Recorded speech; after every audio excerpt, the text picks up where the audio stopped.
This is the AccuTite probe. It has two electrodes, a thin needle type of probe that goes under the skin, and then a flat probe that goes on top of the skin. The needle probe is actually blunt. It doesn't cut you like a needle.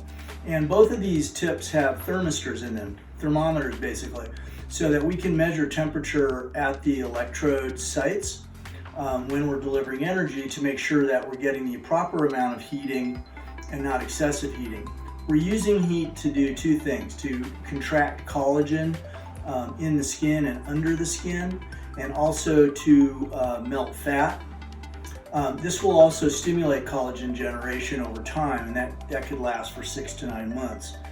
This procedure can be used for tightening small areas of skin, so lifting the brow, treating the nasolabial folds or marionette lines, treating skin laxity under the chin or over the knees, can all be done with the AccuTite. It's done under local anesthesia in the office, just with a needle poke. There's no incisions. And it's a very useful procedure for people who aren't ready for surgery, who really don't need surgery, but are trying to get a little bit of skin tightening.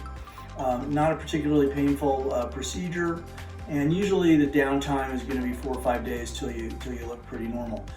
It's part of an in-mode platform we have in the office called Embrace RF that also includes the FaceTite, which is used similarly to the AccuTite to treat larger areas such as the whole lower jawline and neck, or the Morpheus 8, which works a little bit differently, but I'll just put this down here.